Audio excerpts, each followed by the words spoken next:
안녕하세요. 전청입니다.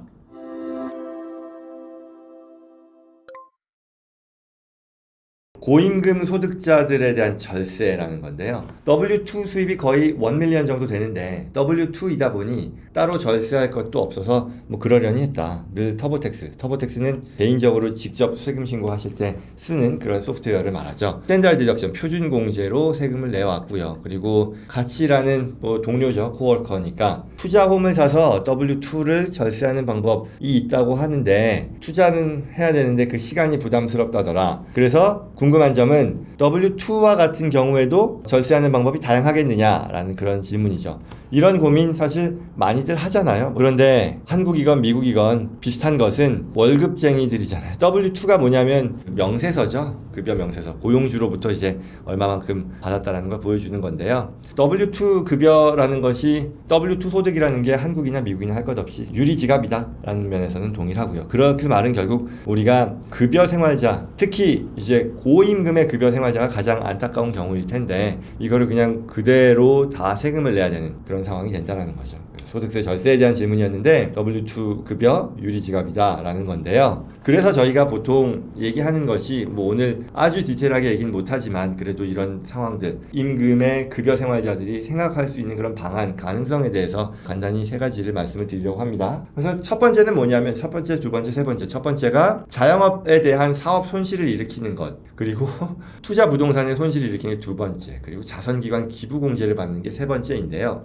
자영업 사업 손실이라고 하는 것은 우리가 결국은 W2의 소득이 딱 잡혔을 때요. 내가 공제받을 수 있는 W2 인컴, 급여와 관련해서의 공제 항목은요. 굉장히 제한적이에요. 결국은 내가 소득이라고 하는 것은 순소득이잖아요. 근데 급여를 받으면서 그 급여를 받기 위해 내가 출한 금액이 있다면 급여를 내가 만들어내기 위해 그러면 그건 그 급여를 차감하는 비용 항목이 될 텐데 세법이 지난 몇 년 전에 바뀌면서요. 그런 것들이 다 없어졌어요. 그래서 국세청의 입장은 또는 세법의 입장은 당신이 급여를 받으면서 발생시킨 비용은 회사가 다 부담한 거고 회사가 다 비용 처리하니까 당신은 추가로 비용 처리할 거 없어요 라는 그런 입장으로 바뀐 거죠. 뭐 옳다 그르다를 떠나서 그게 그 입장이 된 거니까 정말 더 줄어든 거죠. 그러면 뭐가 있느냐면 W2로 내가 받은 건 받은 건데 내가 다른 사업을 했는데 거기서 손실이 발생한 거예요. 내가 부업을 했는데 손실이 발생한 거예요. 예를 들어 내가 이분 같은 경우 100만 불을 벌었어요. 근데 내가 부업을 했어요. 부업이 뭐가 됐건 간에 무슨 뭐 빵집을 했다고 할까요? 아니면 뭐 해서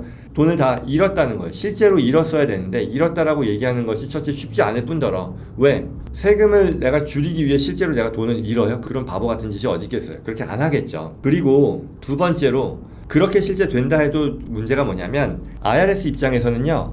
이걸 가장 안 좋게 생각해요. 내가 W2로 하이 인컴을 받았는데 그거를 나의 자영업 소득으로 네거티브를 만들어서 나의 어떤 급여 소득을 줄이는 그 행위를 레드 플래그, 그러니까 그거를 감사에 있어서 굉장히 주시하는 그런 체크 포인트가 되어버리거든요. 그러니 그거는 되도록이면 안 하는 게 좋겠죠. 그래서 방법이라고는 하나 권하지 않는 그런 방법이고요. 두 번째, 투자 부동산 손실이 있어요. 이게 앞서 이분이 얘기했던 코워커가 뭐 투자홈을 사서 W2 절세하는 방법을 말씀하신 건데요. 그게 뭐냐? 사실 지난번 영상에서도 제가 뭐 여러 차례 뭐 얘기를 한 부분이니까 이걸 보시는 분들이 그 영상을 찾아가셨으면 좋겠는데 취지는 이거죠. 내가 돈을 잘 벌었는데 이거 다 세금 내게 생겼으니 그거를 내가 번 돈을 가지고 부동산을 사는 거예요. 투자 부동산을 사는 거예요. 그리고 보통 우리가 투자 부동산을 사는 것이 내 돈만 가지고 사지 않잖아요. 그러면 보통은 이제 레버리지죠. 모기지를 받아서 산다는 거예요. 그러니까 예를 들어 내가 100만 불을 벌었는데 100만 불을 내가 임금을 통해서 소득이 발생했는데 여기서 만약에 내가 그 돈을 다 안 쓰고 100만 불 번 거 다 안 쓰고 한 20만 불 정도를요 투자 부동산으로 사겠다는 거예요. 당연히 그건 할 수 있는 거죠. 내가 돈 벌었는데 자산이 있으면 아니, 돈이 있으면 그걸 내가 임대소득을 얻기 위해서 투자 부동산을 살 수 있잖아요. 그랬는데 내가 내 돈 20만 불 드리고요. 그리고 모기지로 한 80만 불 받아서 그러니까 우리가 이제 레버리지를 하는 거죠. 보통 이제 다운페이 20% 한다라고 얘기하잖아요. 그러면 100만 불짜리 부동산을 사요. 그러면 이 100만 불을 통해서 우리가 임대소득을 얻기 위해 쓸 거 아닙니까? 그러면 이 부동산이라고 하는 것은 감가상각을 한다는 거죠. 감가상각이라는 건 그 컨셉이 뭐냐? 내가 어떤 소득을 내기 위해 일으키는 그 비용을 우리가 감안하는 데 있어서 어떤 자산을 쓴다고 쳐요. 예컨대 지금 임대 수입을 내기 위해 내 부동산을 쓰는 거잖아요. 그러면 그 부동산을 내용 연수 기간 동안에 걸쳐서 부동산을 사는데 들인 비용을 비용 처리할 수 있다라는 거예요. 예를 들어 100만 불에 지금 부동산을 샀으면 거기서 이제 뭐 땅, 대지 부분은 감가상각을 못 한다라는 그런 내용도 있는데 그건 그냥 논외로 하고 그냥 100만 불 다 감가상각 가능액이라고 가정하면 그 100만 불이라는 것이 내가 지금 금년에 그게 임대 수입을 내는 기간 동안에 내가 비용 처리를 하게 되는 거잖아요. 근데 세법이 규정하는 비용은요, 이게 27년, 27.5년 또는 39년 막 이렇게 되게 길어요. 근데 이거를 우리가 세법이 허락하는 방법이 있거든요. 이게 보너스 디프리시에이션 또는 코스트 세그리게이션이라고 하는데, 아무튼 기술적인 내용은 얘기 안 하더라도 그거의 큰 그림에서의 뜻은 100만 불이라고 하는 총 비용을 내가 앞당겨서 인식할 수 있게 된다는 거예요. 그러면 그 말은 결국은 내가 그 100만 불 중에서 프랙티컬하게는요, 실무적으로는 거의 한 30만 불까지도 단기에 비용 처리를 할 수 있게 되거든요. 그러면 그 말은 내가 앞서 사례로 돌아가면 100만 불의 소득, 급여 소득을 냈는데 내가 내 그 중에 20만 불을 레버리지 투자를 통해서 모기지를 받아서 투자를 100만 불짜리 했는데 그게 전부잖아요. 그럼 나 이제 그 투자 부동산으로 임대 수입 내면서 계속 잘 하면 되는데, 서류상으로는 이 감가상각이라는 것을 내가 빨리 앞당겨서 인식함으로써 30만 불의 비용을 내가 인식할 수 있는 걸 확보하게 되잖아요. 내가 팩트가 바뀐 게 있느냐? 없죠. 서류상의 손실만 나는 일으키게 된 거잖아요. 굉장히 좋은 거죠. 그러면 이 30만 불이라고 하는 비용을 내가 벌어들인 급여 소득을 줄이는 데 쓸 수 있지 않겠느냐? 그러면 나의 당해의 소득은 원래는 100만 불이었었는데 그걸 70만 불로 줄이게 되는 거잖아요. 그와 같은 그림을 말을 하는 거죠. 그걸 누릴 수 있는데 조건이 있다. 뭐냐면 내가 벌어들이는 급여 소득은 액티브 인컴이고요. 그에 반해 부동산 임대 소득은 패시브, 수동적인 소득이라고 부르기 때문에 원래는 이거를 섞지 못하거든요. 어떤 경제 활동에서 벌어들이는 소득, 패시브 액티비티에서 벌어들이는 손실로 차감하지 못한다라는 것이고, 그에 대한 예외가 내가 또는 나의 배우자가 부동산 전문인이 되면 할 수 있다라고 얘기하거든요. 그 부분을 우리가 얘기하는 것이 고임금 생활자로서 절세할 수 있는 가능한 방안 중에 하나다. 그리고 이게 모두가 누릴 수 있는 거냐? 그건 아니죠. 왜? 부동산 전문인이 되어야 하니까 그 조건을 만족해야 되는데, 그런 면에 있어서 투자홈을 사서 W2 절세하는 방법을 얘기 들으신 거예요. 그래서 불가능하지 않고 지극히 합법적이다. 그러나 이걸 진행하는 데 있어서는 넘어서야 되는 그런 관문들이 있으니 본인이 그걸 넘어설 수 있을지 또는 본인이 배우자가 그걸 넘어설 수 있을지를 타진해 보는 게 필요하다는 그런 얘기인 거죠. 그래서 그게 고소득자 투자 부동산 손실인데 요거예요. 168강, 그 다음에 171강 꼭 보시고 그거에 맞게 본인이 활용할 수 있을지 여부를 보시는 게 좋겠습니다.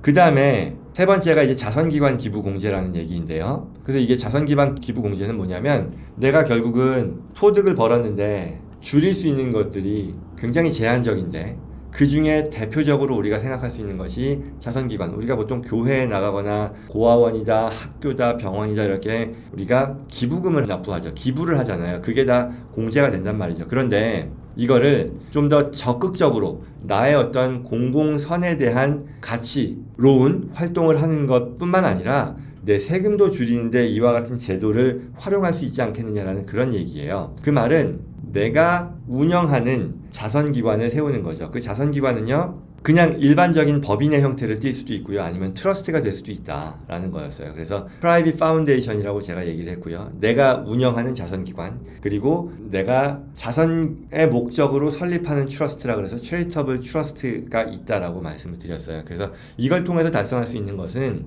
내가 나의 자산을 타인에게 아직 넘기지 않고 내가 컨트롤하는 프라이빗 파운데이션 또는 트러스트로 옮기는데, 그것만으로도 나는 내 왼쪽 주머니에서 오른쪽 주머니이지만 이게 자선기관 기부금으로 인정을 받아서 나의 당해 소득을 줄일 수 있게 된다는 것이고, 그리고 나의 자선기관으로 옮겨진 것은 또한 최종적으로는 내가 자선기관 목적으로 사용을 할 것이고, 그리고 그 자산을 불려나가는 데 있어서 투자에 적극적으로 활용할 수 있다. 그리고 더 좋은 점은 이 자선기관이라고 하는 것은 내가 관리하는 그런 자산이라는 점에서는 다른 어떤 투자 자산과 동일한데, 이 자선기관의 안에 들어가 있는 자선 투자금은 텍스 프리로 불어날 수 있다. 왜? 자선기관이라는 것 자체가 면세기관이기 때문에. 그래서 만약에 우리가 이와 같은 상황에서 10만 불을 내 프라이빗 파운데이션 자선기관에 옮기고 거기서 주식 투자가 됐건 이런저런 것들의 투자 활동을 통해서 불려나가면 내가 얻을 수 있는 혜택은 어떤 과세에 있어서의 혜택도 굉장히 높아지고 최종적으로는 내가 나의 자산, 내가 컨트롤하는 자산을 결국은 내 소유의 자산을 어떻게 보느냐에 따라 관점의 차이는 있겠으나 프라이빗 파운데이션이라는 것도